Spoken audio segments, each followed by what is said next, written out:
जब Indigo airlines ने अपनी 1200 से ज्यादा फ्लाइट्स कैंसिल की तो देश भर में कोहराम मच गया। शायद इतिहास में पहली बार ऐसा हो रहा था कि जितनी फ्लाई नहीं कर रही है उतनी ज्यादा कैंसिल हो गई है। बाहर लोग इंडिगो को गाली दे रहे हैं और एयरपोर्ट के अंदर टर्मिनल का नजारा ऐसे था जैसे छठ पूजा के टाइम पे रेलवे स्टेशन। व्लादिमीर पुतिन की फ्लाइट 1120 पालम एयरपोर्ट पर लैंड कर चुकी है। एंड नॉर्मली तुम एक्सपेक्ट करोगे एक सुपर पावर का हेड ऑफ स्टेट जब इंडिया के प्राइम मिनिस्टर से मिल रहा है तो कितनी सभ्य रिपोर्टिंग होगी, कितनी सीरियस रिपोर्टिंग होगी। और अगर तुम ऐसा एक्सपेक्ट कर रहे हो तो तुम्हारा दिमाग खराब है। पहली बार रुपए की कीमत डॉलर के मुकाबले 90 के भी पार चली गई। $1 is equals to 90 plus rupees. वो तरक्की देख के ना रुपए थोड़ा बहुत चक्का हो गया, वो चक्कर आ रहे उसे कि ओ इतना विकास, इतने अच्छे दिन। मुझे अभी भी ये लगता है कि बीजेपी जितनी स्ट्रांग पावर में है ना उससे कहीं ज्यादा स्ट्रांग वो एक ऑपोजिशन है। अगर ऐसे ही पहले होता था तो रैलीज निकल जाती थी, सड़क पर लोग उतर आते थे, धरने दिए जाते थे। $70 बिलियन जब ट्विटर खरीदा गया था वो 44 बिलियन का था। सोचो $70 बिलियन का एक्विजिशन, बहुत बड़ा अमाउंट है। हैरी पॉटर, बैटमैन, जोकर, हाँ सब इन्हीं का है। डिस्कवरी चैनल इन्हीं का है, CNN न्यूज इन्हीं का है। बहुत अमीर है। धुरंधर मूवी फाइनली लॉन्च हो गई है, पर कंट्रोवर्सी हुई उसके प्रमोशन के दौरान। रणवीर भाई हर जगह मेथड एक्टिंग नहीं करनी होती। रणवीर सिंह ने अपने एक्शंस के लिए माफी मांगते हुए एक इंस्टाग्राम पे स्टोरी अपलोड की और कहा comedy is not my forte. अच्छा वो दूसरा, सॉरी।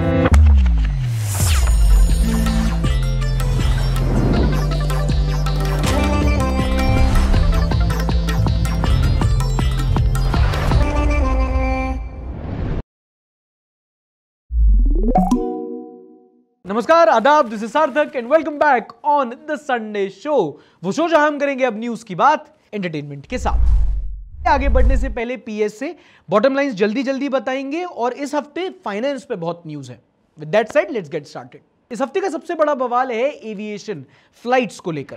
अच्छा, अगर आपने कभी फ्लाइट में ट्रैवल नहीं किया है तो पहली बात तो गरीब, एंड दूसरा ये जान लो कि इंडिया में ना बहुत सारी एयरलाइंस ऑपरेट करती हैं, air Asia, Akasa, spice jet, but majorly 2 airline की डुओपोली चलती है, air India and Indigo airlines. यही 90% से ज्यादा फ्लाइट्स ऑपरेट करती हैं। तुम जाओ अंदर, तुम्हें इन्हीं दोनों के प्लेन मिलेंगे जब जाओगे। गरीब। वैसे मैं भी 3rd AC से ही ट्रैवल करता हूं, पर एक बार तो मैं भी गया हूं ना, तो मजे ले सकता हूं। बड़ा हरामी हो बेटा।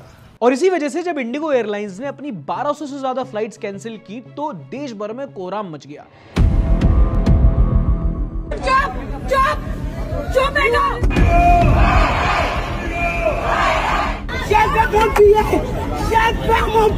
हमारा सामान नहीं दे रहा इंडिगो, हमको नहीं चाहिए रिफंड।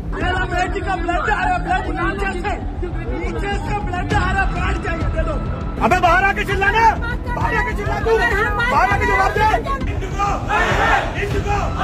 शायद इतिहास में पहली बार ऐसा हो रहा था कि जितनी फ्लाई नहीं कर रही है उतनी ज्यादा कैंसिल हो गई है। बाहर लोग इंडिगो को गाली दे रहे हैं और एयरपोर्ट के अंदर टर्मिनल का नजारा ऐसे था जैसे छठ पूजा के टाइम पे रेलवे स्टेशन। तुम लोग ट्रैवल किए हो कभी? सब गरीब भी तो भरे है मेरी टीम। भाई ट्रेन का पता है? बाई ट्रेन नहीं, ट्रेन में तो वैसा होता है ना। यात्रीगण कृपया ध्यान दें, गाड़ी नंबर 2240 प्लेटफॉर्म नंबर 4 पर आ रही है, जल्दी आ जाएं। और जैसे शादी सीजन में राय होटल भी ओबरॉय के रेट पे रूम देता है, ऐसे जब इंडिगो ने अपनी फ्लाइट कैंसिल की, बाकी एयरलाइन ने तो जो कीमतें बढ़ाई हैं, जितने में एक टिकट बेच रहे थे उतने में एक एक्टिवा खरीद लूं मैं। अब ये हुआ क्यों? दरअसल directorate general of civil aviation यानी कि DGCA, ये एक संस्था है जो प्लेन टिकट ये सब रेगुलेट करती है, और इन्होंने हाल ही में अपने नए रूल्स निकाले थे जहां पे इन्होंने flight duty time limitations change किए थे, जिसमें सेफ्टी बढ़ाने के लिए पायलट्स और केबिन क्रू के वर्क आवर्स चेंज किए गए थे। मतलब पहले पायलट्स को 36 घंटे का रेस्ट मिलता था, वो कहते नहीं आप 48 घंटे का रेस्ट दो। पहले एक पायलट मैक्सिमम 6 नाइट लैंडिंग कर सकता था, उन्होंने बोला नहीं रात को सोना होता है, मैक्सिमम 2। अब यहाँ पे इंडिगो एयरलाइन ज्यादा इसलिए अफेक्ट हुई क्योंकि ये लोग रात की फ्लाइट ज्यादा ऑपरेट करते थे, एंड ऑब्वियसली तुम एग्जिस्टिंग पायलट्स की अगर वर्क आवर्स कम करोगे तो नए पायलट्स बढ़ाने पड़ेंगे, डिमांड सप्लाई। एंड एविएशन में कहा जाता है कि इंडिगो लीन मैन पावर स्ट्रेटेजी पे काम करता है, मतलब लोग कम रखो, काम ज्यादा कराओ। इसीलिए उन्होंने पायलट्स की संख्या नहीं बढ़ाई। फिर स्केड्यूलिंग की दिक्कत हुई और अल्टीमेटली जाके ये क्राइसिस आया। अब मेरे मन में सवाल है, क्या अचानक से रूल्स चेंज हुए? Was IndiGo caught off guard? तो नहीं भाई, रूल्स फेजेस में इंप्लीमेंट हुए। इंडिगो के पास टाइम था हायरिंग बढ़ाने का, स्केड्यूलिंग मैनेज करने का। एंड पायलट यूनियंस का कहना है कि पिछले कुछ महीनों में इन्होंने अपनी हायरिंग नहीं की और उससे काम और मुश्किल हो गया। अब लाजमी आप पूछो कि सिर्फ इंडिगो ही क्यों? भाई एयर इंडिया, एयर एशिया, स्पाइस जेट, अभी बाकियों को भी तो नाम बताए हमने। And then comes market share वाली बात। सबसे ज्यादा फ्लाइट्स इन्हीं की ऑपरेट होती है, 60% से ज्यादा मार्केट शेयर इन्हीं का है। दिन की 2000 से ज्यादा फ्लाइट ऑपरेट करते हैं ये। बाकी एयरलाइंस को भी ये बात पता था, पर उन्होंने टाइमली हायरिंग करी और शेड्यूल अपना मैनेज कर लिया। इनफैक्ट पायलट एसोसिएशंस का तो ये भी कहना है कि इन्होंने शायद ये जानबूझ के किया ताकि केओस क्रिएट करके ये इंप्लीमेंटेशंस को रोका जा सके। And may be this strong arming worked, क्योंकि जैसे ही ये क्राइसिस आया डीजीसीए ने कई सारे रूल्स पे लीनियंसी दिखाई और इसी की वजह से 3 दिन, लगभग 4, 5, 6 तारीख को सारी फ्लाइट्स कैंसिल रही, कुछ 7 तारीख को भी कैंसिल रही। इंडिगो ने फरवरी तक का टाइम मांगा है सब कुछ ठीक करने के लिए। तब तक सरकार ने कहा है कि जिनकी फ्लाइट कैंसिल हुई उनको रिफंड दो और चुपचाप उनका सामान घर पहुंचाओ। नहीं, चुपचाप नहीं पहुंचाओ, आराम से पहुंचाओ, मेरा ट्रॉली बैग मत तोड़ देना उतने में। चलिए एयरपोर्ट से वापस स्टेशन की ओर। यात्रीगण कृपया ध्यान दें, व्लादिमीर पुतिन की फ्लाइट 1120 पालम एयरपोर्ट पर लैंड कर चुकी है। हाँ, इस हफ्ते रशियन प्रेसिडेंट व्लादिमीर पुतिन अपने भारत दौरे पे थे। एंड मोदी जी को तुम जानते ही हो, फुल हाथ मिलाई, गला लगाई और ट्रंप की जलाई। कुछ इंडो रशियन रिलेशनशिप की बात हुई, कुछ ट्रेड डील साइन हुई। एंड नॉर्मली तुम एक्सपेक्ट करोगे एक सुपर पावर का हेड ऑफ स्टेट जब इंडिया के प्राइम मिनिस्टर से मिल रहा है तो कितनी सभ्य रिपोर्टिंग होगी, कितनी सीरियस रिपोर्टिंग होगी। और अगर तुम ऐसा एक्सपेक्ट कर रहे हो तो तुम्हारा दिमाग खराब है। तुम न्यूज नहीं देखते क्या? अभी दिखाता हूँ उनको। पुतिन पनीर ऑमलेट, मछली और दलिया खाते हैं। पुतिन पनीर ऑमलेट, मछली और दलिया खाते हैं और साथ में पापड़ पे बुकनू लगा के आम के अचार। दूसरे लोग मुर्गी के अंडे खाते हैं, पुतिन को बटेर के अंडे पसंद है। अच्छा, बटेर के अंडे ही पसंद है, ठीक है। और टमाटर, खीरा और सलाद पत्ता आदि। टमाटर, खीरा, सलाद भी शेफ भी देख रहा होगा वहां से कि न्यूज चैनल पे आ रहा है कि पुतिन साहब की ऑर्डर में क्या है। जब मालिक इनपुट पे इतना इन्वेस्टिगेटिव जर्नलिज्म हो गया है तो थोड़ा आउटपुट भी बता देते। रूसी एजेंट विदेश यात्राओं के दौरान राष्ट्रपति के ऑर्गेनिक वेस्ट को इकट्ठा करते हैं। फिर कहते हैं ना, गोदी मीडिया से पॉटी मीडिया। पुतिन दिखाई दे रहे हैं स्क्रीन पर, व्लादिमीर पुतिन आपको स्क्रीन पर दिखाई दे। पुतिन ही दिखाई देंगे, पुतिन निकल रहे हैं तो। प्रधानमंत्री नरेंद्र मोदी को रिसीव करने के लिए अपने ब्लैक सूट में फिट स्मार्ट। अबे तुम्हारी खाला का रिश्ता करने आए वहां पे वो। पुतिन प्रधानमंत्री नरेंद्र मोदी से अब हाथ मिलाते हुए आपको दिख रहे हैं। और हाथ मिलाया, गले मिला, चोटी काटी, सब बता दो। जिस तरह का दबाव बनाने की कोशिश करी, भारत उसके आगे झुका नहीं। मैं फिर कह रहा हूं, ये नया भारत है, ये नए युग का भारत है। इस भारत को पता है कि उसको अपना काम, नए भारत को पता है इसको काम कैसे करना है, मीडिया को नहीं पता। लेकिन हल्की हल्की उम्र के पतले पतले से, अब भैया 2-3 आगे में और आके टक्कर सी मारे। मैंने किया यार ये दूसरी कंट्री है, मैंने कितनी बर्दाश्त, 9:30 हो गए। अब मैं पीछे को हट गया, मैं फिर भी परे को चलोगो, मतलब 1 बेर होगी, 2 बेर होगी करेगा। हाँ, नरेंद्र गुजर। Putin page tribute to Mahatma Gandhi. भाई कितना बुरा लगता होगा कुछ लोगों को जब वो पूरा साल निकाल देते हैं गांधी को डिफेम करने में, और जो सबसे बड़ा लीडर आता है दुनिया का वो सबसे पहले गांधी को ही ट्रिब्यूट देने जाता है। How hurtful. आप चाहते हैं सीधा कि आपका अच्छा रिश्ता चाइना से भी हो, आप चाहते हैं कि आप... अच्छा, अंजना ओम कश्यप को इंटरव्यू मिला इनका? हाँ। वाह यार, वेरी हैप्पी फॉर यू। बस थोड़ा सा फैक्ट चेक कर लेना, आपका थोड़ा रीसेंट रिकॉर्ड अच्छा नहीं है। वो 2 देश हैं जो आप गए, अभी भी गए, आप चीन गए और अब आप भारत जा रहे हैं। मेरा सवाल आपसे ये है कि आप दोनों के बीच में संतुलन कैसे रिश्ते में बनाएंगे? 26 में तो दुनिया खत्म। मीडिया क्वेश्चन कर रहा है। I bet original answer is more funnier than this. Me and my friend pretending to talk serious to avoid passing beggar so he don't ask us for money. ये तो आजकल शादियों में हो रहा है, ऐसे जब बहुत सीरियस होकर निकल जाते हैं क्योंकि कोई रिश्तेदार मिल गया है, बेटा आओ तुम टिकटॉक बनाते हो। मैंने कहा अंकल आपसे पहले एक्सपायर हो गया वो। नहीं, बोला नहीं, मतलब See how hard you've been working, as hard as our Prime Minister. Do you ever take a break?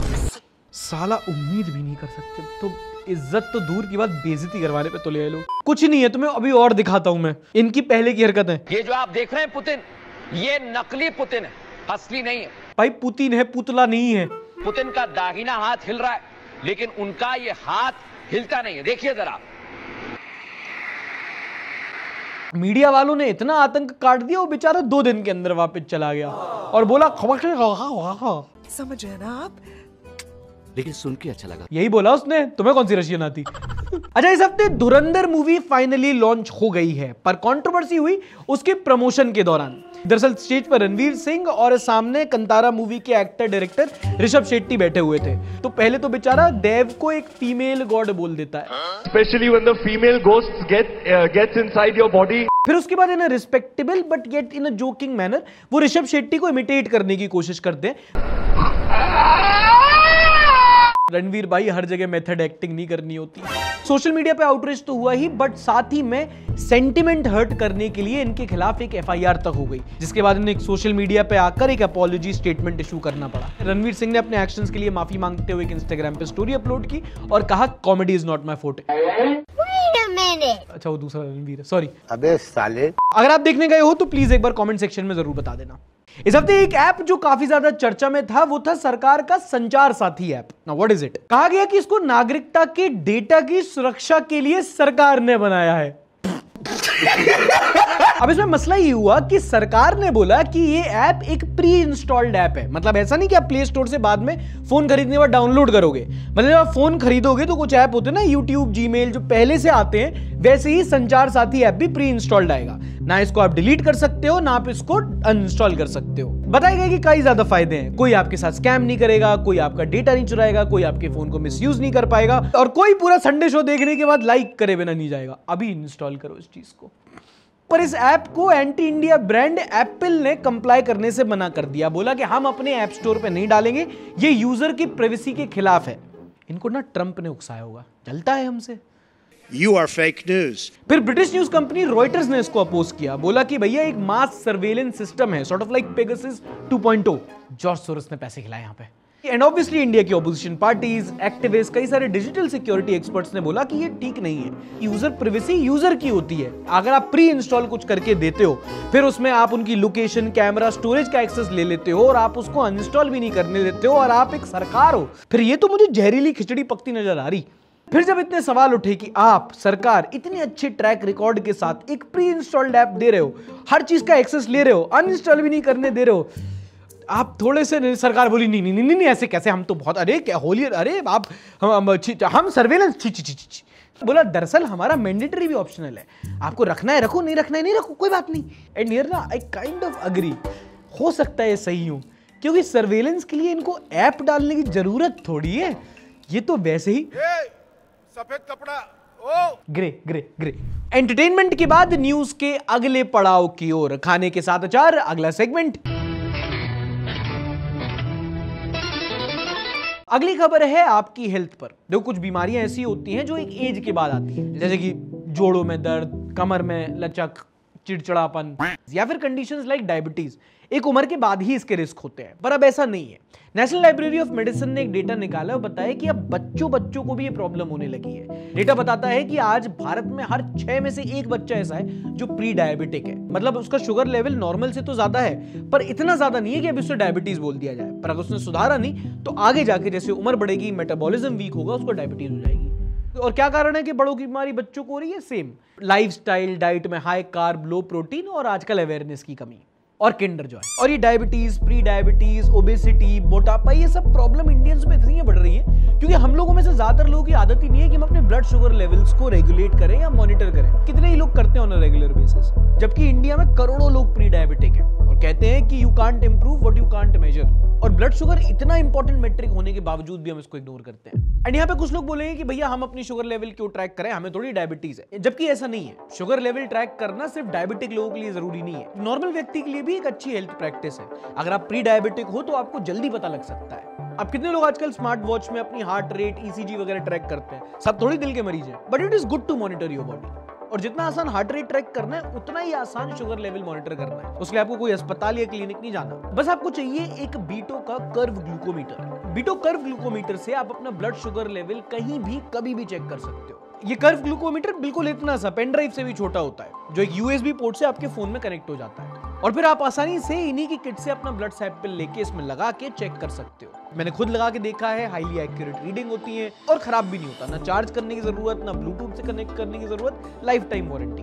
और ऐसा नहीं कि बता दिया कि इतना ब्लड शुगर लेवल है, पूरा एक इकोसिस्टम है। तो आप ऐप में जाओ, आपकी रीडिंग और बाकी पैरामीटर ऑटोमेटिकली आपके डॉक्टर के साथ या एक केयर गिवर के साथ शेयर हो जाएंगे। और रेगुलरली अगर आपको उसको चेक और मैनेज करना है तो डॉक्टर्स के अलावा हेल्थ कोचेस का भी एक्सेस मिलता है आपको। और ऐप के अंदर सारी रीडिंग्स का एक डेटा, एक लॉग रखा जाता है। एक स्मार्ट और हाईली कन्वीनियंट ऑप्शन है। और सुनो कि पूरा पोर्टेबल डिवाइस आ रहा है जो तुम्हारी ब्लड शुगर लेवल ले रहा है, ट्रैक कर रहा है, बता रहा है, उसको मैनेज कर रहा है, डेटा बना रहा है, तुम्हें रिपोर्ट दे रहा है। सब कुछ 500 रुपए भी नहीं लगेंगे, 490 रुपए का आता ही है।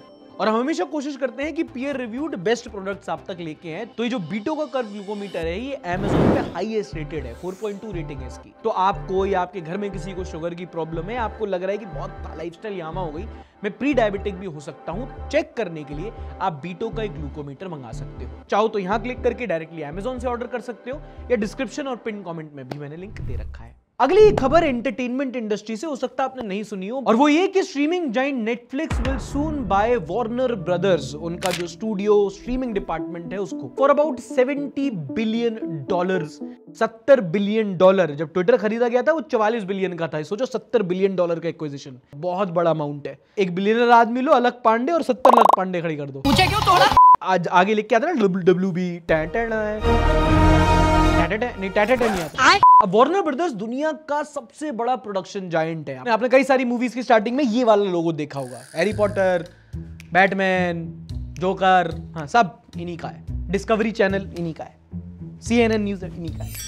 बहुत अमीर है, इतना पैसा है कि खत्म ही नहीं हो रहा। अब इन्होंने इनका स्टूडियो एंड स्ट्रीमिंग डिपार्टमेंट लिया है। मतलब जो बाकी आउटलेट हैं, CNN, TNT, डिस्कवरी चैनल, इनको एक अलग कंपनी में रजिस्टर करेंगे, और फिर अपना HBO, वो गेम ऑफ थ्रोन्स वाला, और अपना स्ट्रीमिंग HBO मैक्स, ये नेटफ्लिक्स को बेच देंगे अगले साल। इसमें गवर्नमेंट अप्रूवल की भी जरूरत होगी। अब इस डील का एंटरटेनमेंट इंडस्ट्री पे बहुत बड़ा इंपैक्ट है। पहले तो जो छोटे स्टूडियोज हैं वो रो रहे हैं कि यार नेटफ्लिक्स ऑलरेडी इतना बड़ा है, अब इनके पास ये HBO और WB के सारी प्रॉपर्टीज आ जाएंगी। But overall it's art versus industry की डिबेट एक तरह से, क्योंकि जो वार्नर ब्रदर्स थे, जो मूवीज लॉन्च करते थे, वो बड़े पर्दे के लिए मूवीज बनती थी। जोकर, हैरी पॉटर, ये सारी मूवीज बड़े पर्दे पे लगती थी, फिर जाके नेटफ्लिक्स जैसे स्ट्रीमिंग जायंट्स इनको खरीद लेते थे।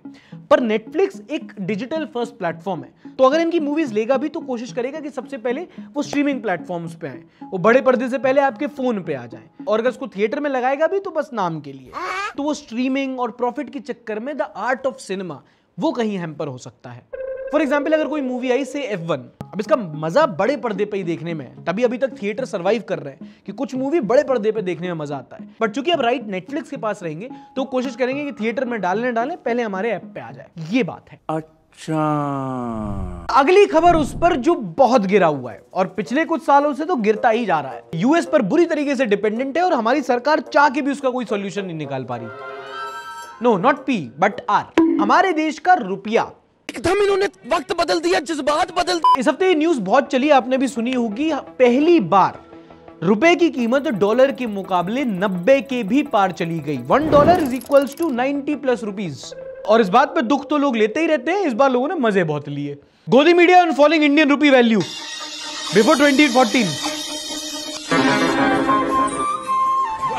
आफ्टर 2014 जैसे चल रहा है वैसे ही चलने दे। Don't get into those maths. Indian media on rupee falling before 2014 after 2014। आप अपनी जेब में पर्स रखते हैं क्या? बटुआ जिसके अंदर पैसे होते हैं। People used to get problem in converting dollar to rupee. हाँ, पहले बड़ी दिक्कत होती है यार, कुछ ऐसा मतलब 46, 57 ऐसा नंबर आता था, दिमाग खराब होता था।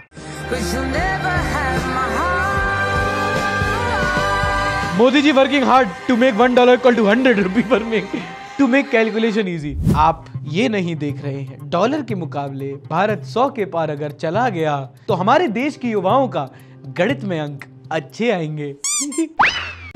एक नूरुल शेख जी है, वो बोलते हैं कि ये तो कुछ भी नहीं है, credibility of the prime minister Modi is falling faster than Indian rupee. अबे नाम देख के तो डर ले, तुम्हारी तो गली के बाहर बुलडोजर खड़ा हो, उसे बस राइट टर्न लेना। एक one question, Indian economy is really booming, why is Indian rupee falling? वो तरक्की देख के ना रुपए थोड़ा बहुत चक्का हो गया, वो चक्कर आ रहे हो उसे, ओ इतना विकास, इतने अच्छे दिन, अरे मुझे चक्कर आने लग गया अब। But on a serious note, हम सब में से ज्यादातर लोगों ने अपनी लिविंग मेमोरी में डॉलर के मुकाबले रुपए की वैल्यू 55-60 के करीब देखी है, और आज पूरे एशिया में रुपया वर्स्ट परफॉर्मिंग करेंसी बन गया है ऑफिशियली। तो क्या रीजन है कि पिछले कुछ सालों में रुपया 50% से भी ज्यादा कमजोर हो गया? इससे हमारे जीवन पे क्या असर पड़ता है, और जो पहले गुस्सा देखने को मिलता था वो आज के टाइम पे क्यों नहीं देखने को मिल रहा, और जो पहले बहाने नहीं दिए जाते थे कि रुपए गिरने के फायदे भी हैं, वो अब क्यों दिए जाते, और क्या सही में कोई फायदे भी हैं? Everything in the spotlight this week.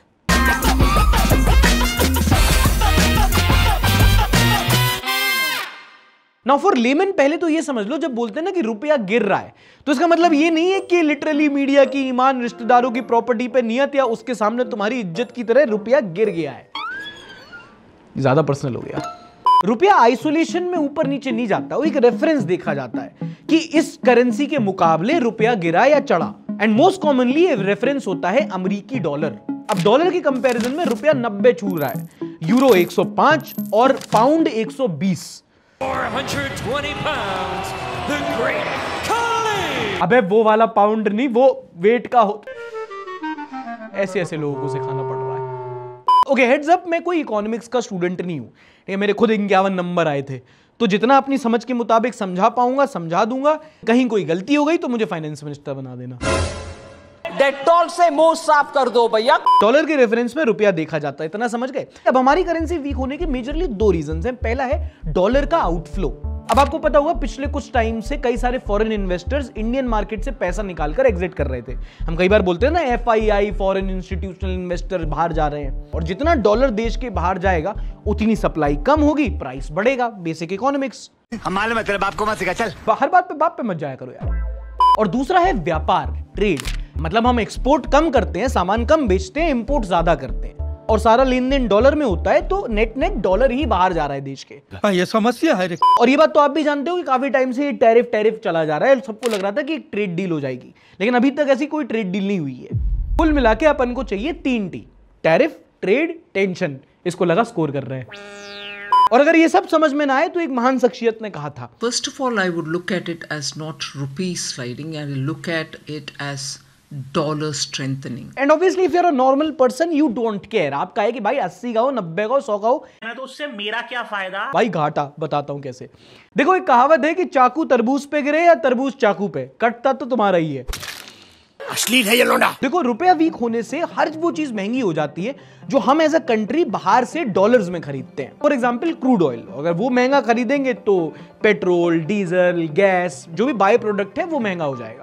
अब तुम्हारे कान खड़े होंगे कि पेट्रोल महंगा हो जाएगा, और तो सब जानते हैं कि अगर पेट्रोल महंगा हुआ तो ट्रांसपोर्टेशन, फ्रीट कॉस्ट महंगा होता है। मतलब हर वो चीज जो आपके घर पर ट्रैवल करके पहुंचती है वो महंगी हो जाती है। मोबाइल, लैपटॉप, दवाइयां, गाड़ियां, सब्जी, टमाटर, प्याज, भिंडी, आलू, गोभी, मेथी।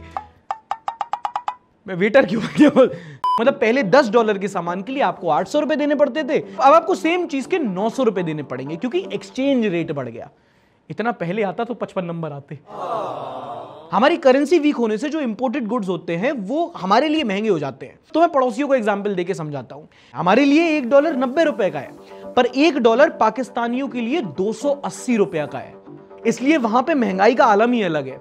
जो ऑल्टो हमारे यहाँ पे 7-8 लाख की बिकती है, वही वहां पे मेहरान करके बिकती है 30-30, 40-40 लाख की।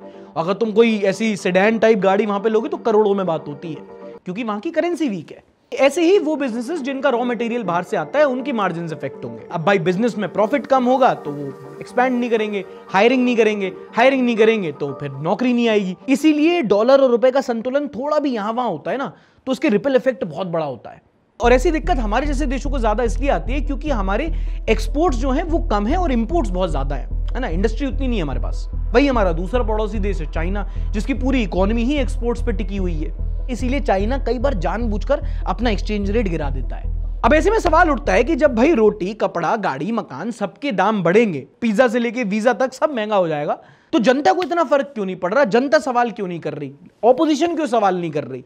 पहले के टाइम पे तो कुछ ऑपोजिशन खड़े होकर बोल देते थे। ये ऐसे नहीं होता मित्रों, मैं शासन में बैठा हूं, मुझे मालूम है इस प्रकार से रुपया इतनी तेजी से गिर नहीं सकता। बिल्कुल सही कह रहे हो सर आप। ये सेंटर में जो बैठे हैं ना, ये कुछ तो गलत कर रहे हैं। मरना तेरे को डर नहीं लगता? पहले के टाइम पे जब रुपया कमजोर होता था 55 से 60, 60 से 65, तो लोगों में एक बेचैनी रहती थी। अब लोगों ने एक्सचेंज रेट को स्प्लेंडर के एवरेज की तरह समझ लिया है कि ये तो बढ़ेगा ही। And rupees and public awareness दोनों अपने हिस्टोरिक लो पे हैं। मुझे अभी भी ये लगता है कि बीजेपी जितनी स्ट्रांग पावर में है ना, उससे कहीं ज्यादा स्ट्रांग वो एक ऑपोजिशन है। अगर ऐसे ही पहले होता था तो रैलीज निकल जाती थी, सड़क पर लोग उतर आते थे, धरने दिए जाते थे। आज के टाइम पे तुम्हें ऑपोजिशन का कोई स्टेटमेंट भी याद है? सीधा बोल देते हैं कि पब्लिक डिसेंसिटाइज हो गई। इसलिए हो गई क्योंकि आपने होने दिया। चलो सरकार हो गई, ऑपोजिशन हो गई, मीडिया से कुछ बोलें, बचा है कुछ बोलने के लिए। आपने वर्ड यूज किया वीकनेस। मुझे नहीं लगता कि रुपये के अंदर वीकनेस है। मुझे लगता है कि मीडिया पहले रुपया को देखता है कि बहुत गिर गया, फिर अपने ईमान को देखता है। हाँ, कम ही गिरा है। एक होता है नॉर्मलाइजेशन ऑफ डिविएंस, याद है जो हमने डिस्कस किया था कि जब प्रॉब्लम बढ़ती जाए तो फिर एक सेंस ऑफ एपैथी आ जाती है कि ये तो ऐसा ही चल रहा है ना। चाहे फिर वो AQI देख लो, पेट्रोल प्राइस देख लो, सिलेंडर देख लो, और अब एक्सचेंज रेट देख लो, अब लोगों को फर्क ही नहीं पड़ता। और घाटे छुपाना तो दूर की बात, फायदे गिनाए जा रहे हैं भाई। जैसे इस हफ्ते नीति आयोग के वाइस चेयरमैन है राजीव कुमार, वो बोलते हैं the rupee depreciation against major world currency is good for the economy. तो सागर कासम भाई बोलते हैं exam failure is good for character development, power cuts are good for family bonding and mosquitoes are good for reflex speed. But चलो let's humour a moment. सरकार के incompetence और media के intention को साइड में रख दें, तो क्या सही में रुपए गिरने के कोई फायदे होते हैं? Two sides of the coin, नफा नुकसान हर चीज का होता है, तो इसके भी होते हैं। हमारी करेंसी वीक होगी तो Indian goods and services foreigners के लिए सस्ते हो जाते हैं, वो प्रेफर करते हैं, तो एक्सपोर्ट्स बढ़ सकते हैं। एक्सपोर्ट्स बढ़ाने के लिए एक हायर एक्सचेंज रेट अच्छा है, एटलीस्ट थ्योरेटिकली। फिर फॉरेन रेमिटेंसेस, वो पैसा जो एनआरआईज इंडिया भेजते हैं, इंडियन डायस्पोरा का सबसे ज्यादा रेमिटेंस है, तो वो बढ़ेगा। मैन्युफैक्चरिंग इंडस्ट्री को पुश मिलेगा, फिर इंडिया में ट्रैवल करना सस्ता हो सकता है, तो टूरिज्म बढ़ सकता है। पर ये बड़ा नुकसान का छोटा फायदा है। इट्स लाइक सेइंग कि पोल्यूशन बढ़ रहा है तो लंग इन्फेक्शन बढ़ेंगे, तो डॉक्टरों का भी तो फायदा होगा, हेल्थ केयर सेक्टर ग्रो करेगा। रोड में खड्डे ज्यादा हैं, एक्सीडेंट होंगे, लोग मरेंगे, पर गाड़ियां भी तो खराब होंगी, मैकेनिक इंडस्ट्री में खुशी की लहर। कभी कभी ज्यादा बोल जाता हूं, पर बताना पड़ता है। But if you look at the bigger picture, and I am no economist, पर किसी देश की करेंसी का वीक होना उस देश के लिए अच्छी बात नहीं होती। ये तुम्हें भी पता है, मुझे भी पता है, और सरकार भी जानती है। आरबीआई ने $45 बिलियन खर्च किए सिर्फ हमारी करेंसी को स्टेबल करने के लिए। और जो भी आपको फायदे गिनाए जा रहे हैं, अगर आप रेमिटेंस छोड़ दो तो बाकी चीजें ग्राउंड रियलिटी में रिफ्लेक्ट नहीं करते। एक्सपोर्ट और टूरिज्म बढ़ सकता है, पर भैया पेट्रोल का दाम तो बढ़ चुका है ना, उसको हम अपनी गाड़ी में डलवा के जो सब्जी मंडी जा रहे हैं वो भी महंगी हो चुकी है ना। ये तो लॉजिकल बात बता दी। अब अगर आपको पूरा समझ में आया तो एक बार लाइक कर देना और थोड़ा सा मार्जिन ऑफ एरर मुझे देना। Like I said, not my strong point, तो अगर कहीं मैं रह गया हूं, समझ में नहीं आ रहा है, तो प्लीज कमेंट सेक्शन में बताना और फिर फाइनेंस मिनिस्टर बना देना। इस प्रकार की बचकाना बातें किसी के गले नहीं उतरती, लोग मजाक उड़ाते। अच्छा, अगर आप एक जेनजी हो या अगर आप एक मिलेनियल हो, मतलब कि अगर आपकी उम्र कुछ टीन्स, 20s, 30s में है, तो हम सब ने एक्सपीरियंस किया है लाइफ में कुछ भी उल्टा सीधा हो, मम्मी पापा आके फोन को ब्लेम करते हैं। आज भूख नहीं लग रही, दिन भर फोन चलाएगा, कैसे लगेगी? मुझे ना थोड़ा थकान सी हो रही है। बेटा ये फोन चलाने से ही हो रहा सब कुछ।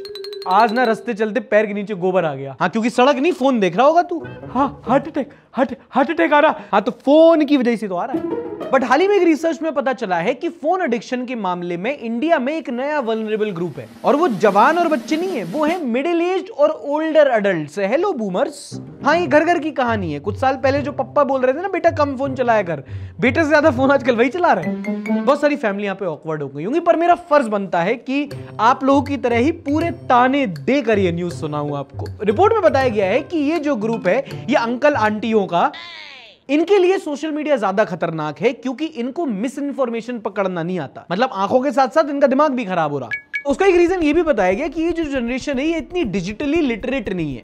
तो कौन सी इंफॉर्मेशन सही है, कौन सी गलत है, कौन सी राइट सोर्स से आ रही है, कौन सी व्हाट्सएप से आ रही है, कौन सी असली वीडियो है, कौन सी एआई जनरेट है, ये पकड़ नहीं पाते। हाँ, तो घर के हालत तो खराब होंगे ही ना, और चलाओ फोन।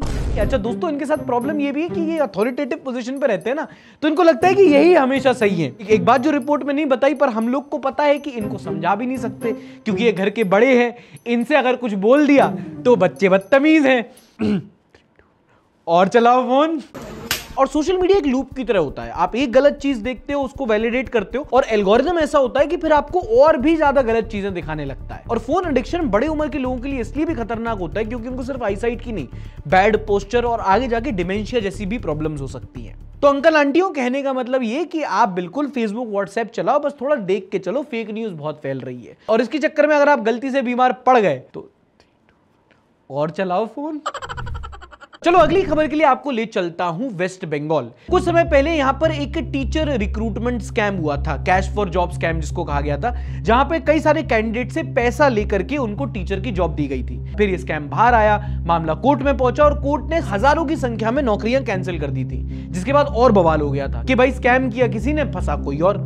अब इस केस को लेकर हाल ही में कैलकाटा हाई कोर्ट ने अपना वर्डिक्ट पलट दिया है, यानी कि मान तो रहे स्कैम हुआ है, पर जो अपॉइंट हो गए हैं टीचर्स, उनकी नियुक्ति रद्द नहीं होगी।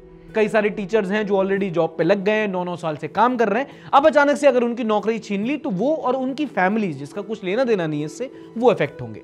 मतलब बेसिकली उन्होंने कहा है कि कुछ लोग हैं जो स्कैम करके नौकरी लिए, लेकिन उनकी वजह से जो बाकी पूरी संख्या है जो मेहनत करके एग्जाम क्लियर करके पहुंची है, उनको ऐसे आप पनिश नहीं कर सकते। माइनॉरिटी की आड़ में मेजॉरिटी को परेशान नहीं कर सकते। की बोले? This very much sounds like a political statement, but I promise you it's not. What you want to finish me? अगली न्यूज है धरातल में पानी, ग्राउंड वाटर को लेके। वैसे तो आजकल घर घर में आरओ लग गया है, पर अभी भी देश में एक बहुत बड़ा तबका है, बहुत सारे ऐसे शहर हैं जहां पे लोग ग्राउंड वाटर से, टिल्लू से ही पानी निकाल के पीते हैं। टिल्लू, तुम्हारे टिल्लू लगा है? नहीं। वैसे कितने दिनों बाद मैंने शब्द बोला, बाबा जी का ठुल्लू पकड़े गए। हाल ही में सेंट्रल ग्राउंड वाटर बोर्ड की एक annual ground water quality report आई। इस रिपोर्ट के लिए इन्होंने देश के अलग अलग जगह से 15,000 ग्राउंड वाटर के सैंपल्स को कलेक्ट किया, जिसमें कहीं रिफ्रेशिंग और कहीं डिप्रेसिंग रिजल्ट्स आए। एंड ऑल्दो रिजल्ट्स इतने खराब नहीं है, ऑलमोस्ट 70% सैंपल्स BIS यानी कि ब्यूरो ऑफ इंडियन स्टैंडर्ड्स के हिसाब से सेफ लिमिट पाए गए, मतलब आप पानी वहां से निकाल के पी सकते हो। बट जो बचे कुछ 30% थे, जो कि एक बड़ा नंबर था, उसमें हेवी मेटल्स पाए गए। कई सारे ऐसी जगह, कई सारे ऐसे शहर होते हैं जहां पे आप बोरिंग का पानी निकाल के नहीं पी सकते, या तो बहुत खारा होता है या उसके अंदर कंटेमिनेशन होता है। कंटेमिनेशन किस प्रकार का? या तो इंडस्ट्रीज का वेस्ट होगा तो उसमें हेवी मेटल्स होंगे, या फिर फर्टिलाइजर सीप इन कर जाते हैं तो उसकी गंदगी, या फिर कोई लीकेज हो जाता है, या फिर दिल्ली जैसी जगह में जहां पानी इतना निकाल दिया है कि नीचे बचा ही नहीं है। एक location specific north west India में तो सैलिनिटी यानी कि खारापन बहुत है। इनफैक्ट गुजरात के जो भावनगर हम लोग गए थे तो वहां का तो जमीन का पानी इतना खारा है कि उससे नमक निकल सकता है। और कुछ जगह ऐसी होती है जहां की ग्राउंड वाटर में हेवी मेटल जैसे कि फ्लोराइड और यूरेनियम बहुत मिलता है। जैसे पंजाब की 50% से ज्यादा वाटर सैंपल्स में यूरेनियम पाया गया। यही नंबर हरियाणा में लगभग 20% और दिल्ली के भी 15% सैंपल में कंटेमिनेशन मिला। दिल्ली के लोगों के लिए तो बड़ा बुरा लगता है। देखो, सांस लेने लायक हवा नहीं है, पीने लायक पानी नहीं है, और ये सब ठीक करने लायक सीएम नहीं है। अपने रिस्क पे आए। बट दिल्ली के लोगों के लिए आसान भी है। बाकी लोगों को ना थोड़ा प्लान बनाना पड़ेगा, बजटिंग करनी पड़ेगी, फिल्टर्स लगाने पड़ेंगे, एक लंबा प्रोसेस है पानी हवा साफ करने का। दिल्ली के लोग सीधे कांच में पानी रख के बोल सकते हैं तुझे साफ होना पड़ेगा भाई, तेरे को जाना पड़ेगा भाई। और ये जो हेवी मेटल्स वाला कंटेमिनेशन है, ये नॉर्मल मटमैलेपन से बहुत ज्यादा डेंजरस होता है, क्योंकि मटमैला पानी आपको दिख जाएगा, आप कहोगे नहीं गंदा है, पर ये जो हेवी मेटल वाला पोल्यूशन होता है, ये यूरेनियम, आर्सेनिक, लेड जब मिल जाते हैं पानी में, एक तो ये दिखता नहीं है, ऊपर से जब आप इसको पीते हो तो इसका जो डैमेज होता है वो बहुत लॉन्ग टर्म होता है। Over the period of time आपकी किडनी खराब हो सकती है, न्यूरोलॉजिकल डिजीजेस हो सकते हैं, या फिर आपको कैंसर तक हो सकता है। भारत में हाल ही में एक अपडेटेड मैप, एक नया नक्शा निकाला है जो आपको हिला करके रख देगा, क्वाइट लिटरली।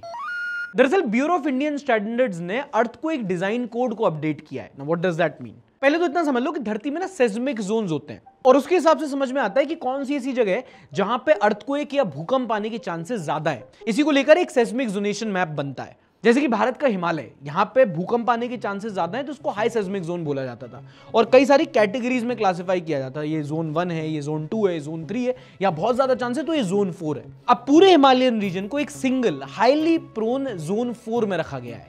इनफैक्ट अगर आप ये मैप देखोगे तो देश का करीब 60% हिस्सा अब अर्थक्वेक से मॉडरेटली या हाईली प्रोन है, मतलब कभी भी आ सकता है और कहीं भी आ सकता है। Like a fart. अब ऐसा क्यों किया गया है? इसके दो कारण है। एक तो हमारे कंट्रोल में है, एक तो हमारे कंट्रोल में नहीं है। जैसे कि टोपोग्राफी। अब अगर आप किसी को नहीं पता तो ये हिमालय तब बना था जब इंडिया का रीजन अफ्रीका से निकल के एशिया में जुड़ा था। ये है बहुत सालों पुरानी बात, मतलब बहुत सालों पुरानी बात। उस टाइम पे ना हम थे, ना आप थे, कोई नहीं था, सिर्फ राजीव शुक्ला जी थे। उन्हीं ने मैनेजमेंट देखी थी ना पूरी। और जो धरातल है ना वो टेक्टोनिक प्लेट से बना हुआ था जो नीचे शिफ्ट होती रहती है। और अगर आप अर्थ की हिस्ट्री कंसीडर करोगे तो ये जो इंडिया का लैंडमास रीजन है ये अभी भी बहुत यंग है, तो अभी भी यहाँ पे टेक्टोनिक शिफ्टिंग चल रही है, हिमालय और ऊंचा हो रहा है, और ये जो मूवमेंट है इसी की वजह से अर्थक्वेक आता है। और अगर आप अर्थक्वेक के मामले में बात करोगे तो हिमालय बहुत सेंसिटिव जोन है, और तो ऊपर वाले की मेहर है कि हमने अपनी लाइफ टाइम में कोई बड़ा अर्थक्वेक नहीं देखा है एंड होपफुली कभी ना देखें। तो अब टोपोग्राफी हम चेंज नहीं कर सकते, पर जो हमारे कंट्रोल में है वो ये है कि हम उसका कैसे यूटिलाइजेशन करते हैं, उस पर कंस्ट्रक्शन कैसे करते हैं। जैसे जापान है, जापान में बहुत अर्थक्वेक आती है, बट वहां पे जो बिल्डिंग्स भी बनती हैं वो ऐसे बनती हैं कि वो 7 मैग्नीट्यूड का अर्थक्वेक भी झेल लें। उन्होंने सुनामी झेली इस चक्कर में। इसीलिए जरूरी है कि जब ये सेंसिटिव जोन्स पे कंस्ट्रक्शन हो तो ये सब चीजों का ध्यान रखा जाए, जो आजकल नहीं रखा जा रहा, तभी इतनी क्लैमिटीज आती हैं। अभी भी देखोगे तो पता नहीं कितने धाम प्रोजेक्ट हो रहे हैं, उनका एनवायरमेंटल असेसमेंट क्या है पता नहीं, बस पहाड़ खोद के सुरंगें बनाई जा रही हैं। अगली खबर है फाइनेंस को लेकर। सितंबर क्वार्टर का डेटा आया जिसमें पता चला कि इंडिया की जीडीपी 8% से भी ज्यादा तेजी से बढ़ रही है। ये भारत सरकार का डेटा था। ये ग्रोथ पिछले 6 क्वार्टर में सबसे ज्यादा है और हर सेक्टर, चाहे वो मैन्युफैक्चरिंग हो, सर्विस सेक्टर हो, स्पेंडिंग, हर जगह अच्छी ग्रोथ देखने को मिली है। और ये तब हो रहा है जब हाल ही में हमने ट्रंप से टैरिफ खेला है। अच्छे दिन। पर ये नंबर देख के ना इतनी जल्दी खुश होने की जरूरत नहीं है, क्योंकि इंटरनेशनल मॉनेटरी फंड IMF है जो वर्ल्ड ओवर ये चीजें मैनेज करती है, उसने इंडिया की इकोनॉमी को ग्रेड C कैटेगरी में रखा। और ऐसा इसलिए नहीं कि ये बोल रहे हैं कि भाई भारत सरकार झूठ बोल रही है या इंडिया ग्रो नहीं कर रहा, बल्कि इनको इंडिया की जीडीपी कैलकुलेशन मेथडोलॉजी पे दिक्कत है। कई बार ऐसा हुआ है over the past few years, जब जो डेटा होता है, जो मेथडोलॉजी होती है जिससे ये चीजें कैलकुलेट होती हैं, उस पर सवाल उठाए गए हैं। जैसे कि जब भी कोई इकोनॉमिक इंडेक्स आता है तो सबसे बड़ा डाउट लोगों को होता है, वो होता है बेस ईयर को लेकर, जो माना जाता है 2011 को। क्यों? क्योंकि आखिरी जो हमारा जनगणना हुई थी, सेंसस हुई थी, जो बेस होता है हर चीज का कि भाई पॉपुलेशन कितनी है, वो 2011 का डेटा है हमारे पास।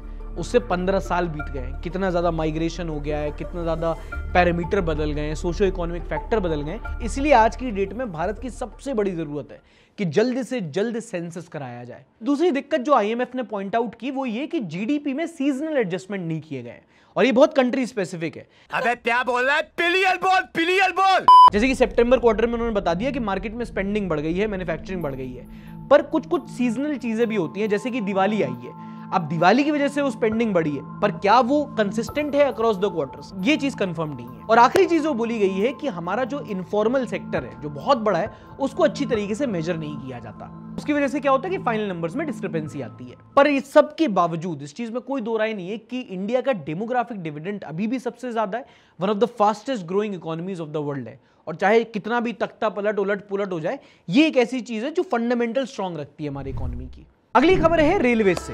अगर आप ट्रैवल करते हो तो आपको चद्दर कंबल नहीं दिया जाता, अनलेस आप मेरी तरह अमीर आदमी हो, 3rd AC में आप सीट कराते हो तो एक हमको देते हैं ना चादर, तली, तकिया, और मुझे तो कंबल भी देते हैं, पता है। पर ये एक्सक्लूसिविटी अब जा सकती है क्योंकि सदर्न रेलवेज ने एक नया कदम उठाया है और उन्हें कुछ चुनिंदा ट्रेन्स में एक फैसिलिटी दी है कि जो स्लीपर क्लास में ट्रैवल कर रहे लोग हैं, जहां एक फिक्स्ड अमाउंट देके एक पैसेंजर चादर और ये तकिया, पिलो कवर ले सकता है। अब इससे पहले तुम तारापुर में चढ़ के टीटी की नाक में दम करो, बता दूं ये सदर्न रेलवेज के लिए, तो कुछ चुनिंदा ट्रेन्स में ही ये फैसिलिटी शुरू की गई है। आप पॉज करके स्क्रीन देख सकते हो रेलवेज के नाम। कितना रुपए चार्ज किया जाएगा? 30 रुपए का तकिया, 20 रुपए का बेडशीट, 50 रुपए दो तो पूरा सेट मिल जाएगा। अब इससे रेलवेज को तो कुछ फायदा नहीं होगा, बट हाँ, जो स्लीपर कोच में ट्रैवल कर रहे होते हैं लोग, उनको काफी ज्यादा सहूलियत हो सकती है। तो बट हाँ, होपफुली लोग इसको रेंटिंग सर्विसेज ही समझे। कितने तो होते हैं यार जो सीधा चादर कंबल घर ही ले जाते हैं, उनको लगता है कि आए हैं, अच्छा रेलवे ने हमको दिया है। नहीं, सही में मतलब लोग चोरी करने भी नहीं जाते भाई, लोगों को लगता है कि हमें मिला है तो हमें मिल गया है, आप छोड़ के क्या जाना। सही पकड़े हैं। और अब कुछ ऐसी न्यूज, कुछ ऐसी वीडियोस जो बहुत ज्यादा शेयर की गई इंटरनेट पे, जिन्होंने कोहराम मचाया, एकदम वायरल हो गई, in the next segment.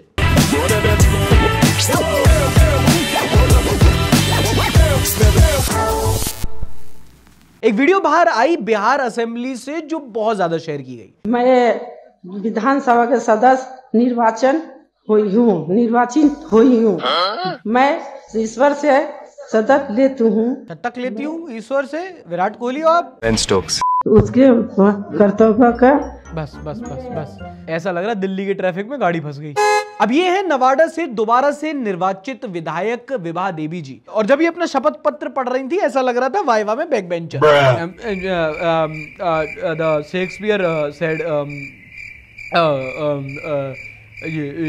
Thank you.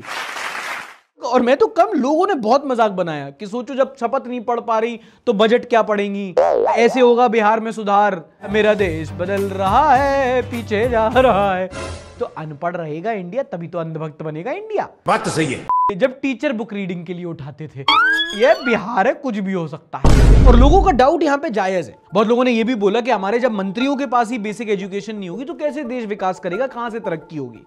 सही बात है। Which reminds me of a very interesting debate topic. बहुत लोग बोलते हैं कि हमारे देश में सुधार करने का एक तरीका ये है कि जो मंत्री हैं उनके लिए बेसिक एजुकेशन कंपलसरी कर दो, कि अगर आप एक विधायक का चुनाव लड़ रहे हैं तो आपको भाई आपने हाई स्कूल किया ही होना चाहिए, या आप अगर मंत्री या अगर आप सांसद बनना चाह रहे हैं तो भैया 12th पास होना ही चाहिए। तो लोग बोलते हैं बहुत अच्छा आइडिया है कि हाँ, अगर बेसिक एजुकेशन होगी तो बेटर गवर्नेंस आएगा। पर इसका दूसरा तबका आगे कहता है कि नहीं नहीं, ये तो हमारे देश के फंडामेंटल राइट्स के खिलाफ है, कि आज की डेट में भी बेसिक एजुकेशन बहुत बड़ा प्रिविलेज है। कि अगर आप बोल दोगे कि भाई 12th की एजुकेशन कंपलसरी है, तो कितने सारे ऐसे लोग हैं जिन्होंने ग्राउंड के लेवल पे तो काम किया होगा पर शायद वो बेसिक एजुकेशन नहीं मिली होगी, तो वो तो पब्लिक सर्विस में आ ही नहीं पाएंगे ना। तो आपका क्या कहना है कि फॉर द ग्रेटर गुड क्या नेताओं की बेसिक एजुकेशन कंपलसरी होनी चाहिए, या नहीं भाई पहले बेसिक एजुकेशन सबको दो फिर नेताओं पे ऐसे लगाम लगाओ? कमेंट सेक्शन में बताना। ये वीडियो वायरल हुई 1 दिसंबर को। 1 दिसंबर को वर्ल्ड एड्स डे होता है। तब समस्तीपुर की कुछ नर्सिंग स्टूडेंट्स ने एक रैली निकाली और नारे लगाए, अगर पति आवारा है, अगर पति आवारा है तो कंडोम ही सहारा है। वाह वाह वाह, क्या बातें कर रहे हो तुम? परदेश नहीं जाना बलम जी। क्या बलम? परदेश नहीं जाना बलम जी। परदेश नहीं जाना बलम जी, एड्स नहीं लाना बलम जी। मुझे इसमें ऐसा लग रहा है कि इसको ना लिख के इस पे बीट डाल के कुमार सानू अलका याग्निक की आवाज में 90s का गाना बन सकता है इसमें। परदेश नहीं जाना बलम जी, एड्स नहीं। डिस्ट्रैक्ट कर देते हो ना तुम लोग, बट तुम देख रहे हो परदेश नहीं जाना, एड्स नहीं। नारे में क्रिएटिविटी देख रहे हो? ये अस्पताल में नहीं लगी तो जोमेटो वाले मार्केटिंग टीम में बिठा लेंगे। देखो, not to be sexist here, but मुझे लगता है कि राइमिंग गेम में हम लड़कियों को बीट नहीं कर सकते। बचपन से प्रैक्टिस है ना उनकी। सांप समंदर पार से, गुड़ियों के बाजार से, एक छोटी सी गुड़िया लाना पापा तुम जल्दी। फिर डिस्ट्रैक्ट कर रहे हो तुम लोग। चलो सीरियस टॉपिक पे आते हैं। रशियन प्रेसिडेंट व्लादिमीर पुतिन इस हफ्ते भारत दौरे पे थे। तो आए, अब जब विदेश का एक बड़ा लीडर आता है तो ट्रंप की कसम हमारे यहां कुछ लोग पगला जाते हैं, उसकी पूजा करना शुरू कर दी।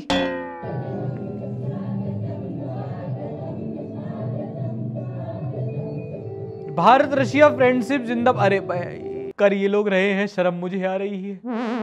दोस्तों तुम्हें याद है ना, आखिरी बार किसी वर्ल्ड लीडर की जब ऐसी तारीफ की थी तो उसने टैरिफ दी थी। चलो कमेंट पढ़ते हैं। पुतिन बाबा की जय हो, मॉस्को मैया की जय।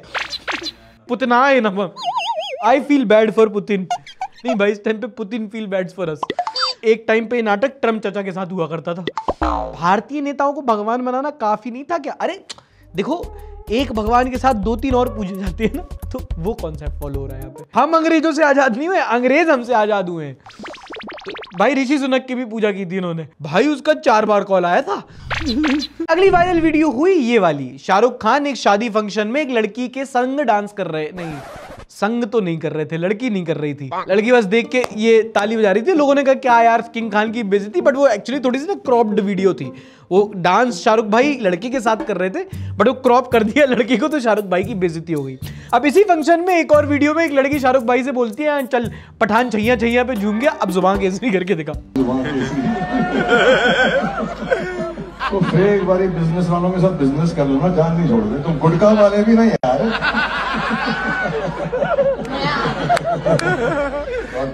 अच्छी बातें करा तो मैं यहाँ पे थोड़ा जुबान कैसी करेंगे। अरे नहीं, बैन हो चुकी है, चीजें खराब हो जाएंगी, बिल्कुल गलत बातें मत करो। मेरे को भी बैन कराओ। मेरे को भी बैन कराओगी? अब वैसे तो बोल देना चाहिए क्योंकि भैया आप ब्रांड एम्बेसडर हो, आपने ऐड भी किए हैं। और भारत का ऐसा कौन सा शहर बचा है जहां कम से कम एक 20x10 की होर्डिंग पे आप जुबान केसरी करते नहीं दिख रहे मालिक। पर शायद पब्लिक आउटरीच का असर पड़ता है, क्योंकि बहुत टाइम से लोग Shahrukh Khan, who's one of the richest actor, जिसकी नेटवर्थ हजारों करोड़ों में, उनको कॉल आउट कर रहे हैं कि आपको गुटखा प्रमोट करने की क्या जरूरत है। अक्षय कुमार ने तो अपना कॉन्ट्रैक्ट कैंसिल कर दिया है। अब पैसा इनको भले ही आ रहा है पर इनको शर्म भी आ रही है, तभी ये कर नहीं रहे। Now these were the major news of the week, and now time for the news which did not make it to the headlines. Okay, forget making headlines, they don't even make sense. In the next segment.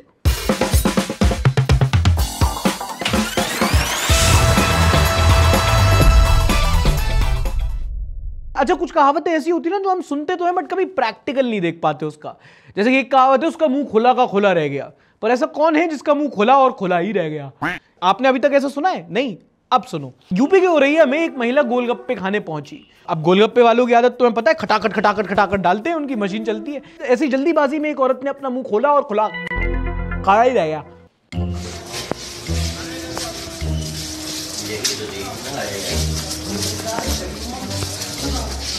अब इसके दो ही reason हो सकते हो दोस्तों, या तो jaw dislocate हो गया है, या तो गोलगप्पा बहुत टेस्टी है। सुना क्या, ये भी मेरी गलती है। ज्यादा बड़े गोलगप्पे बनाने वालों पर सरकार जुर्माना लगाएगी। जुर्माना ना देने पर 15 दिन की सजा का प्रावधान होना चाहिए। धारा कौन सी लगेगी मालिक? मुंह के साइज के हिसाब से गोलगप्पा लेना था। गोलगप्पों के डायमीटर निश्चित करें फूड अथॉरिटीज। भाई रवि किशन भाई समोसे के साइज के लिए आवाज उठा रहे हैं, मैं गोलगप्पे के लिए भी बोलता हूं उनसे। एंड मेडिकली स्पीकिंग कोई बहुत बड़ी बात नहीं है, क्योंकि झटके से मुंह खोलोगे तो चांसेस होते हैं डिसलोकेट होने के। मुसलमान भाई ऐसी थोड़ी कहते हैं झटका हराम है। अच्छा, आजकल शादी का सीजन चल रहा है, आप जानते होंगे, जाते भी होंगे। नहीं झूठ मत बोलो, डोसे पे डोसे लपेट रहे थे उस दिन। ऐसी एक शादी हो रही थी यूपी के मेरठ में। ये सब कुछ हुआ, नाच गाना रीति रिवाज रस्म हुए, बस सुहागरात नहीं हो पाई क्योंकि एंड मौके पर वो नहीं मिला। वो सुहागरात के लिए चाहिए होता ना जो। अबे जल्दी बोल, कल सुबह पनवेल निकलना है। दूल्हा। पहले लोगों को लगा किडनैप हो गया, क्या हो गया, पुलिस की कंप्लेंट की। 5 दिन तक पुलिस ने छानबीन की, बाद में जाके हरिद्वार में मिला। तो जब लोगों ने पूछा कहां भाग गया था छोरा, तो सामने से जवाब आया, नर्वस आ गया था मोरा। हाँ भाई, परफॉर्मेंस प्रेशर के चक्कर में भाग गया था ये। भाई तू किस बात का प्रेशर ले रहा था? पूरी शादी हो तो गई थी, टूर्नामेंट खेल तो लिया था, ट्रॉफी के टाइम पे भाग गए तुम। और भागा भी कहां? हरिद्वार। पाप करने से पहले भाग गया, हरिद्वार जाके धोएगा क्या? ऐसे ही एक विवाह संपन्न नहीं हो पाया यूपी के देवरिया में, और यहाँ पे 5 दिन नहीं लगे, मात्र 20 मिनट। हाँ जी। शादी हुई, विदाई हुई, दुल्हन पहुंची ससुराल, गृह प्रवेश हुआ, घर के अंदर गई और 20 मिनट के अंदर यूटर्न। ब्लिंकिट से ज्यादा तेजी से शादी टूट गई। और लड़की ने रीजन दिया कि ससुराल वाले ना फ्रेंडली नहीं थे मेरे। क्या? एंड टू बी फेयर, इसमें कुछ गलत नहीं है। अगर आपको लग रहा है कि आप अपने ससुराल में वेलकम नहीं हो, डिसरिस्पेक्टफुल फील हो रहा है, तोड़ दो शादी, कोई दिक्कत नहीं। पर don't you think 20 minute was too soon to जज? आप डेट पे जाओगे, 20 मिनट तो ऑर्डर आने में लग जाते हैं। वो छोड़ो, 20 मिनट से लंबा तो शो देख रहे हो आप। तंग किया गया। अच्छा ये भगवान क्या जुल्म है। में क्या जोड़ा कि 17 India makes it mandatory for all new smartphones to include pre installed cyber security app Sanchar Saathi. और मेरे को नहीं चाहिए आपकी सिक्योरिटी। इंडियंस आप जबरदस्ती दे रहे हैं सिक्योरिटी, मुझे नहीं चाहिए आपकी सिक्योरिटी। हम आपको ये ऐप डाल रहे हैं क्योंकि हमें आपका डेटा प्रोटेक्ट करना है। किससे? हमसे। मारेंगे भी हम, बचाएंगे भी हम। संचार साथी, husband wife.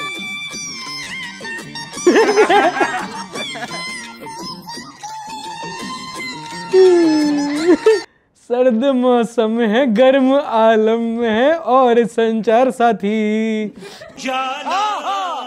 This is called an advertisement. India and China.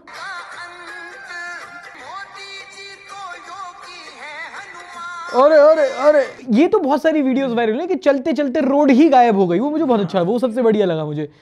Government after installing संचार साथी ऐप ऑन योर डिवाइस। फिर क्या हो सकता है तेरा पासवर्ड? तो एक बात हमेशा बोलता रहता है। ये बहुत, तो मूवी देखिए भाई, रेस के पहले की रेस थी, बहुत इंसेप्शन टाइप मूवी।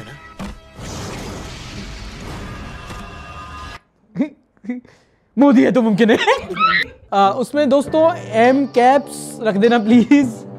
मोदी इन कैप्स है तो मुमकिन है, ऐसा करके आई की जगह 1 रख सकते हो डिजिट। अच्छा। India airlines. आगे का शो पूरा खत्म हो गया है, नहीं फूट गया है। आपको हमारे ऊपर भरोसा है कि नहीं है? यही तो भरोसा, ये भरोसा दिए हो, लाखों का नुकसान करवा दिए यार। ओ मालिक, थोड़ा सा इलेक्शन हार गया मालिक, ज्यादा कुछ नहीं, पूरी पार्टी देश से खत्म हो गई मालिक। थोड़ा सा गलती हो गई।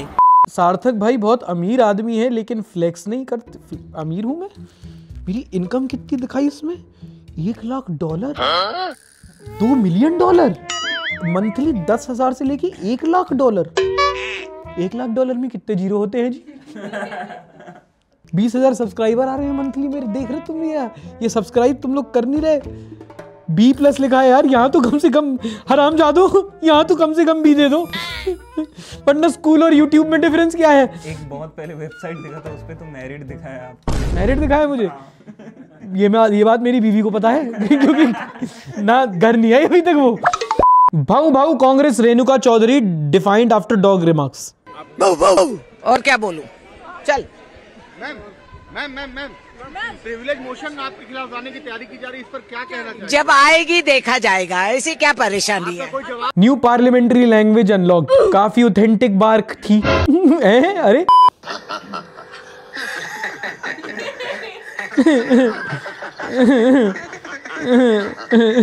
Me on a first date with that baddie. Would you like to pay sir? Card, cash? बेटा न्यूज देखा करो, नॉलेज बढ़ती है। ले न्यूज चैनल। नहीं पकड़े गए? समझ गए आप? ठुल्लू पकड़े गए? क्या पकड़े गए? अरे क्या ये क्या बदतमीजी है भाई? आप मतलब आप एक नेशनल न्यूज चैनल पे आके, आप मेन पे आके, आप ये एक फीमेल एंकर के सामने आप ठुल्लू ऐसे बोला जाता है? Bro come on, get your facts right. किसी नेशनल न्यूज चैनल पे बुला दिया ना मुझे ये ठुल्लू। Critical thinking skills are. What comes to your mind when you see this and this? Some of you might see an average Indian couple on the road. It's a pretty common sight. Every time you step out of the house, you'll see it. But notice how it's always the man riding the scooter. अरे यार कहाँ गिर गए? गिरा कहाँ है? देखा? मेरा ब्रेन सेल का। अरे यार 2 गिर गए हैं, देख लेना कहीं। He's mostly the person who wears the helmet.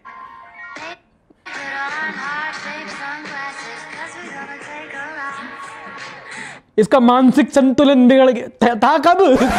तुम अगर ये कॉन्सेप्ट नहीं समझ रहे हो कि कैसे ये लोग फेमिनिज्म के सबसे बड़े दुश्मन है, इस हफ्ते हमने वीडियो डाली हुई है, जाके देख लेना। गाली पड़ रही है खूब, बट सच बोलना तो पड़ता ही है। बस यहीं तक। अगर आपको पूरा मीम रिव्यू एपिसोड देखना है तो हमारे मेंबर्स के लिए एक्सक्लूसिवली हमारे चैनल पे अपलोडेड है। आप यहां पे क्लिक करके या डिस्क्रिप्शन में क्लिक करके हमारे एक चैनल मेंबर बन सकते हैं। ये और चैनल की बाकी सारी वीडियोस एक्सक्लूसिवली फॉर मेंबर्स आपको मिल जाएंगी। तो this was the episode. Thank you so much for watching.